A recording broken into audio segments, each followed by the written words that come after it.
His breath still hung in the air between us when he pulled back.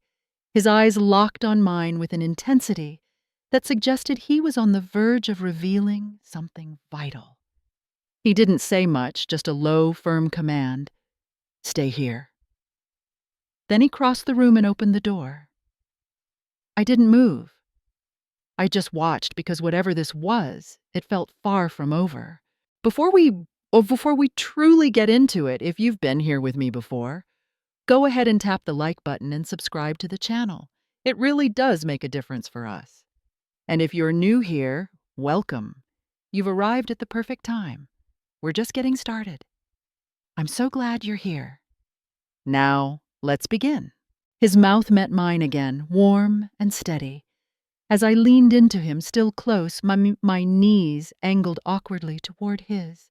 The fabric of my dress bunching uncomfortably beneath me, I could feel the sheer proximity of him, how the very space between our bodies had become utterly still.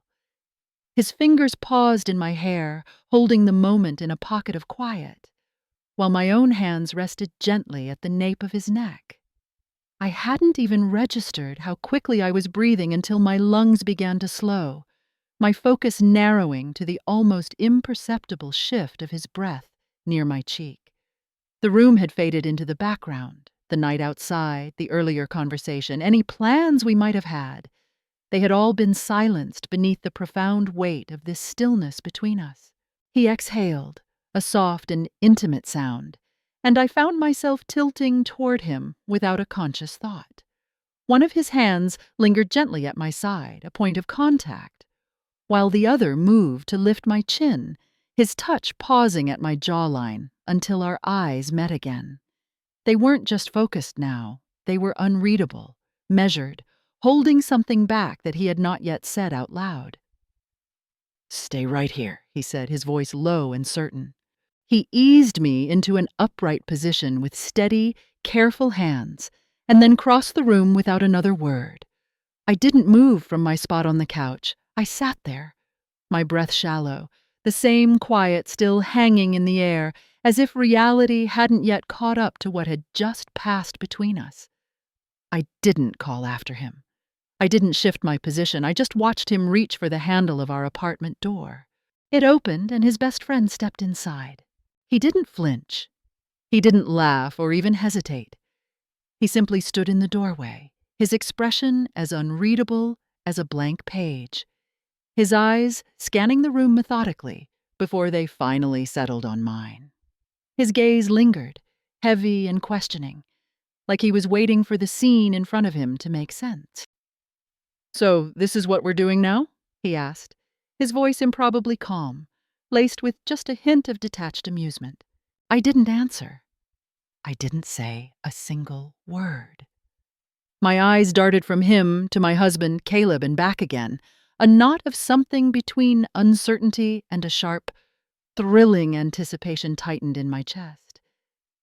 And still, I didn't move.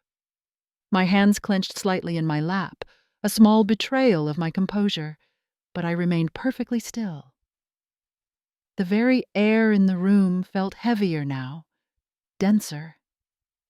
And I wasn't sure if I was even breathing, or just waiting for the permission to do so. The door eased shut behind them with a soft, final click.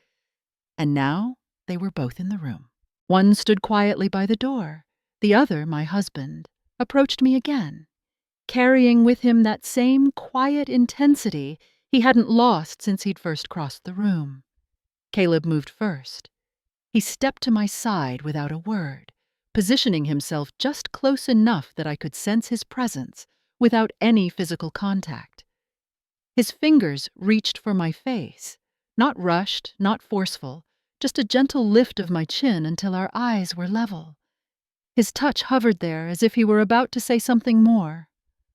"You're still with me," he said, not a question, but a statement. I didn't answer him, but I didn't look away. The other man, Noah, took a deliberate step, and then another.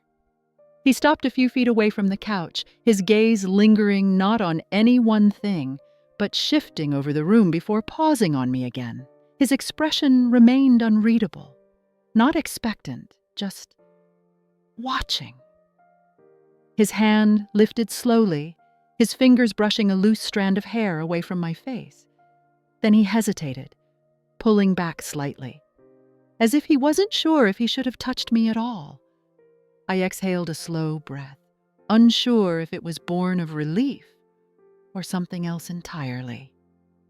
I didn't lean into his touch, but I didn't lean away either.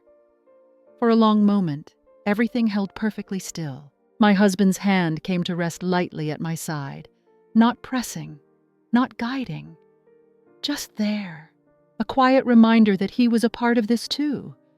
Noah stood close, but he didn't move again. His eyes met mine, and there was something in them I couldn't quite name. It wasn't pressure, not an invitation, but the sharp, precipitous edge of something waiting to happen. He leaned forward slightly, just enough that I could feel the subtle shift of the air between us, and I didn't stop him, but I didn't meet him either. The space between us remained, barely there, but still powerfully intact. My husband stayed silent beside me. I glanced at him, expecting... I don't know what I was expecting. His expression gave nothing away. Not approval, not resistance, just an unnerving stillness. And I didn't move. Not because I was ready, not because I had decided anything, but because the moment hadn't yet asked for anything more from me. The room felt quieter than before, as if the air itself had shifted and transformed, now thick with the kind of tension that didn't need words to be heard. I stayed where I was, intensely aware of them both, without looking directly at either one.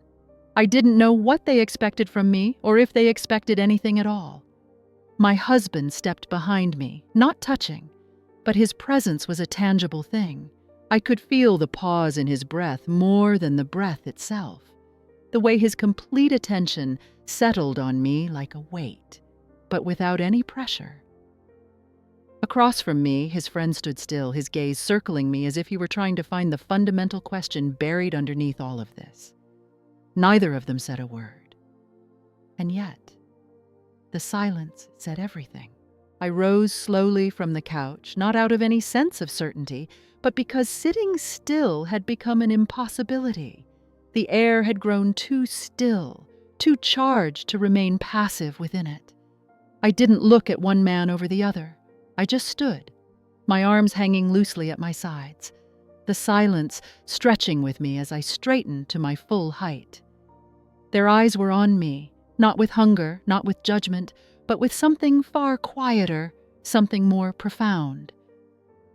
It was like they were both waiting to see who I was, in the moment when no one was speaking. Noah took a half step forward, not enough to close the space between us, but just enough to be noticed. I didn't step back, but I didn't meet him either. It was the kind of distance that asked for nothing, but held the potential for everything. "You've always watched me like you knew something I didn't," I said, my voice barely a whisper in the quiet room. His expression didn't shift. He didn't confirm it. He didn't deny it. He just looked at me, steady, quiet, as if the entire world had stopped moving. Behind me, I felt my husband's presence tighten, not in a physical way, but in the way the silence between us seemed to press inward, like a thought he was holding back from saying out loud. My hands stayed at my sides.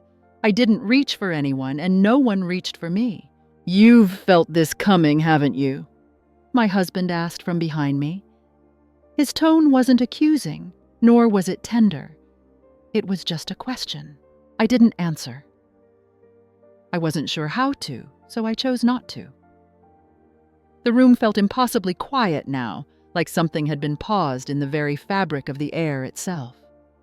I stayed still, caught in the space between two distinct silences, unsure of which one to face. Neither of them spoke, and neither of them moved. But I could feel them, not their touch, just their presence, as if the stillness had sharpened into a tangible force between us. I didn't know where to look, so I didn't look anywhere. I just stayed where I was, breathing slowly, hyper-aware of every single breath that wasn't being taken in the room. The weight of the moment settled around me like a heavy fabric that hadn't quite touched my skin yet. It wasn't cold, but it wasn't warm either. Caleb stood behind me, not pressing, not guiding, just there.